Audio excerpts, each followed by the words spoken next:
Hey, what's going on, everybody? Patrick Anderson here, your local realtor.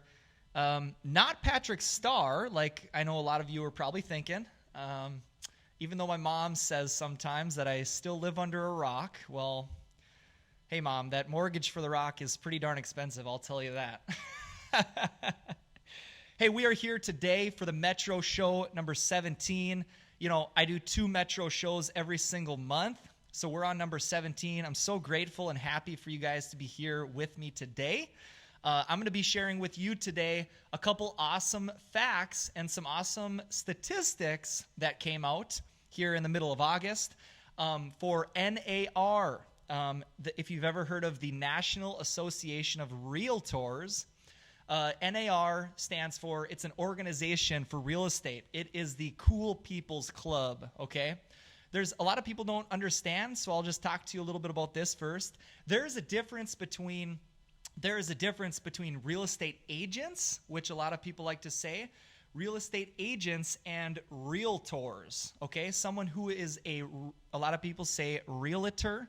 Well, then the way to actually pronounce it is realtor, okay? Like realtor, like Tory, okay?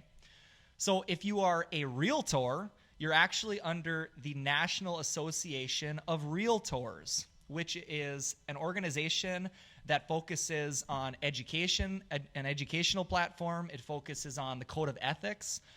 And people who are practicing real estate as a career are regarded as they're up a level, right? They are under the code of ethics. They are looked at as more professional, I would say, than individuals that are just practicing real estate, okay? A lot of people that are investors, a lot of people that just have smaller businesses and maybe they do real estate as a side hustle are called real estate agents, and they are not under the National Association of Realtors. So I wanted to talk to you today about a few different awesome statistics that came out through this market. And over the past, year, over the past 2 years, we know that we have seen a crazy seller's market all throughout the country. Now that interest rates are fluctuating, they're going up and down right now as the feds try to control what's happening to the inflation in our country, like straight up. What's happening is, we're seeing that 5%, 6% interest rate. And we are getting into a shift. We are still in Minnesota here. We are still in a big-time seller's market. The inventory rates show that. The inventory rates right now are about 1.5 to 2 months out. So that means there's about 1.5 months of inventory on the market. That means we're in a big seller's market still, okay? 3 statistics I wanted to talk to you about over this last year that NAR was able to pull. It's really interesting to talk about. I'm just going to mention a few things about each topic, and we'll get you out of here really quick, okay? 43%, okay?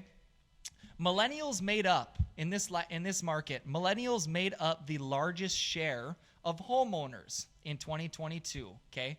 Those first-time home buyers absolutely flooded the market. They're first-timers, This is why we saw a major crazy market going on. A lot of these first-time home buyers were so amped up, excited. They had a lot of money to put down and a lot of money to beat out these individuals. That's why you've probably heard stories. If you have an aunt, a parent, a brother, a sister who tried purchasing a property, well, a lot of these people, I would have buyers. I would take some buyers out, and we would go and place offers way over asking price, and we would still get beat out.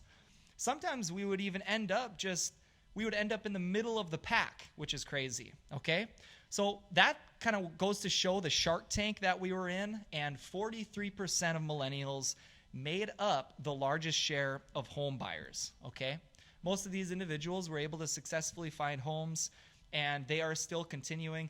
Even though the interest rates are continuing to go up and up and up, and there are statistics showing that, or I would say opinions that say that interest rates are going to climb even higher, but a lot of buyers are staying in the market, and there are some that are leaving the market as well and just holding off, okay? So number 2, the second statistic, 71% of sellers made at least one home update prior to selling. 71% of sellers made at least one home update prior to selling. Guys, a lot of these people, let's keep in mind that a lot of these individuals that knew they were going to sell down the road, they went ahead and made that update to the kitchen, to the bathroom, the paint on the wall, maybe the carpet.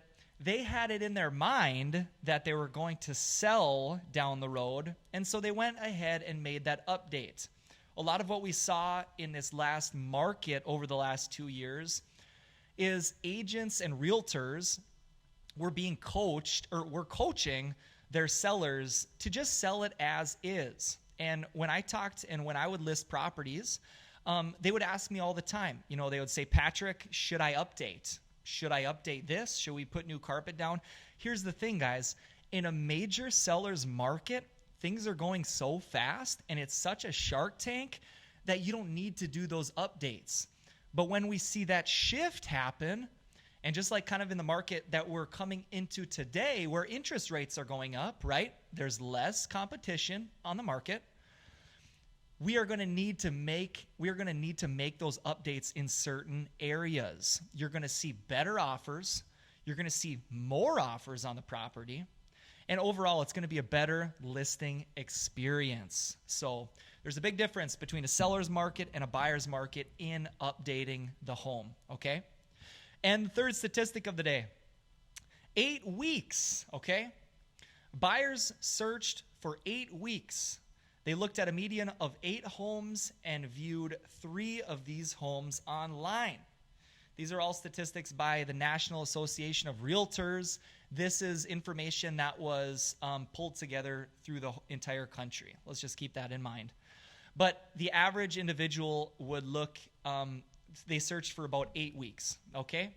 A median of 8 homes. Guys, it is very important, I believe, for buyers to look at different properties and to not just go with the first gut instinct. I think it's important because, I've taken many buyers out that they look at the first or second property and they're just incredibly gung-ho about it. Well, the thing is, when you get to that third, fourth, fifth, they see something that they even fall more in love with, okay? It's just a fact. Taking buyers out and going through this home buying process is incredibly emotional. And so it's about controlling those emotions and not trying to get too attached to the property as well, okay? So on average, a median of 8 homes, these buyers, 43% of millennials, that's crazy over this last market. They would go out, check out properties, hopefully, not getting too attached to the property. And that's the thing that I would tell them. There's a whole list of different emotions working in this field, and that's why too I just want to share, I'm so grateful and blessed to be in the field that I am. I was praying for quite some time. I asked God, I said, Lord, show me where my talents, show me where the path. I want to go into a career that I just don't see as a job. I don't want to work a 9-to-5. I don't want to work something that feels like a job. And, days that I'm more stressed, I still want to be comfortable and be able to build the business. And so even when times get difficult. So, you know what? This is real estate is one of the most emotional careers or most emotional fields that I've been in. And I'm just so grateful and blessed, guys, to be here with you now and to be working with the clients that I am today. If there's anything in the world I can do for you or anybody else you might know, I would love and I would be so grateful to help you guys out. Thank you so much for joining me on the Metro Show number 17, baby. Let's go. Have a great and have a blessed August and coming into the fall season now. Thank you so much. Take care and God bless. Bye-bye.